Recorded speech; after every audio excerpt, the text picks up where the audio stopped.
Hello again, my physics students. This is Mrs. Buchanan, and we are now beginning our study of projectile motion, Chapter 7. Let's revisit our big idea. Projectile motion can be described by the horizontal and vertical components of motion. The learning objective: contrast a vector quantity and a scalar quantity. Explain how to find the resultant of two perpendicular vectors. Describe how the components of a vector affect each other. Describe the components of projectile motion. Describe the downward motion of a horizontally launched projectile. And finally, describe how far below an imaginary straight line path a projectile falls. Quick overview: a projectile motion is a non-linear motion. It's a motion along a curved path. It's a combination of constant velocity motion and accelerated motion, and horizontal motion is not affected by what happens vertically. So we've talked a little bit about straight line motion, which we call linear motion.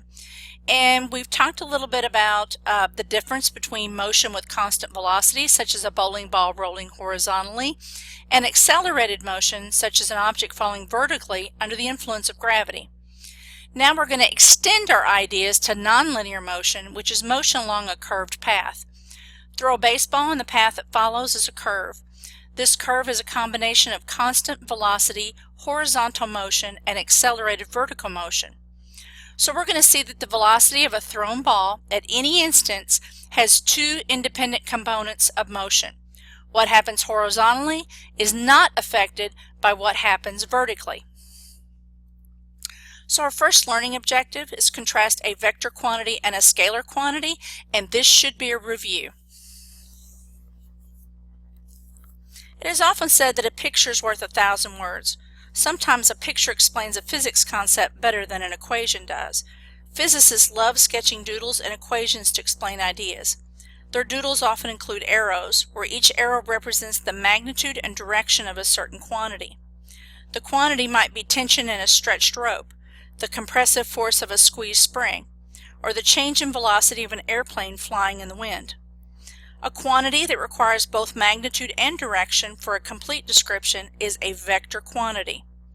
If you recall previously, velocity differs from speed in that velocity includes direction in its description. Velocity is a vector quantity, as is acceleration. We're also going to talk later, we already discussed our concept of momentum, and we know that momentum is a vector quantity. So now we're going to talk about the vector nature of velocity. Recall that a quantity that is completely described by magnitude only is a scalar quantity. Scalars can be added, subtracted, multiplied, and divided just like ordinary numbers. A vector quantity includes both magnitude and direction, but a scalar quantity only includes magnitude. For example, when 3 kilograms of sand is added to 1 kilogram of cement, the resulting mixture has a mass of 4 kilograms. When 5 liters of water are poured from a pail that has 8 liters of water in it, the resulting volume is 3 liters. If a scheduled 60-minute trip has a 15-minute delay, the trip takes 75 minutes. In each of these cases, no directions involved. We see that descriptions such as 10 kilograms north, 5 liters east, or 15 minutes south really have no meaning. So, how does scalar quantity differ from vector quantity? Our next learning objective is explain how to find the resultant of two perpendicular vectors.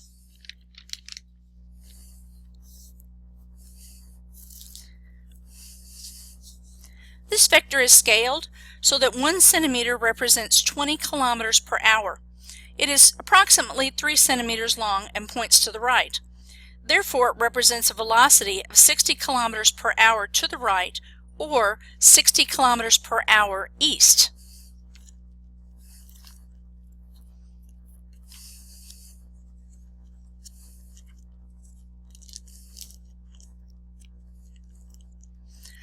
The velocity of something is often the result of combining two or more velocities. For example, an airplane's velocity is a combination of the velocity of the airplane relative to the air and the velocity of the air relative to the ground. or the wind velocity. Consider a small airplane flying slowly north at 80 kilometers per hour relative to the surrounding air. Suppose there's a tailwind blowing north at a velocity of 20 kilometers per hour.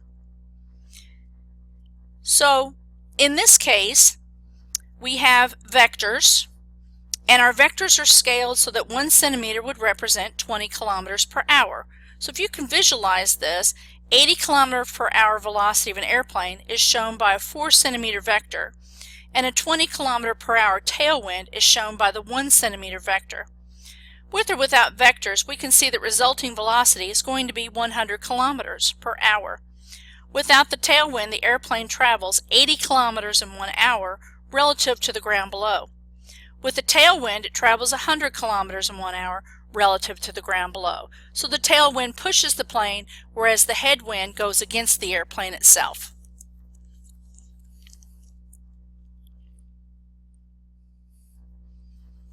And it would look like this. Now suppose the airplane makes a U-turn and flies into the wind. The velocity vectors are now in opposite directions. The resulting speed of the airplane is 80 kilometers per hour minus 20 kilometers per hour equals 60 kilometers per hour.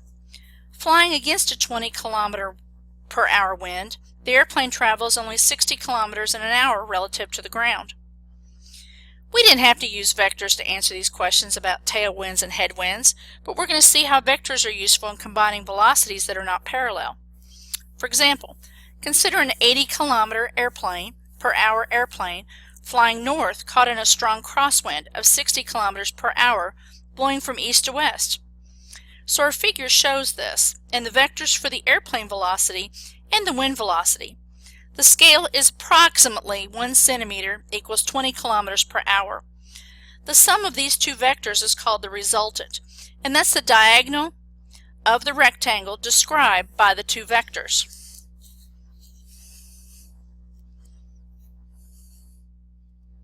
The resultant of two perpendicular vectors is the diagonal of a rectangle constructed with the two vectors as sides. And we also talked about that previously, but this gives us more depth. The diagonal of the constructed rectangle measures 5 centimeters, which represents 100 kilometers per hour. So relative to the ground, the airplane moves 100 kilometers per hour northeasterly. And obviously we're going to use our Pythagorean theorem, a squared plus b squared equals c squared.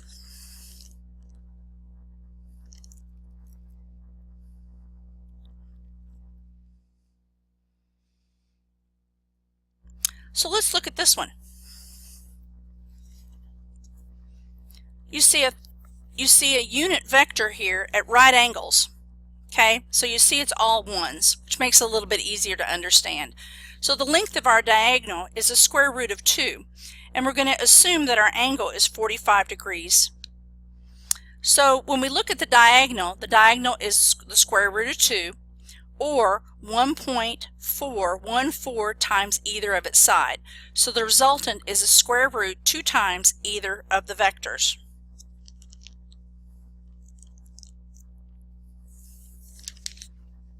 We'll go through more in depth in this in class, and I'll give you some more concrete examples. So don't panic on this information, but most of this should be a review. We touched on resultants earlier, but I feel like we need to go back and hit it again. So on class tomorrow, we'll spend some extra time on this. Thank you.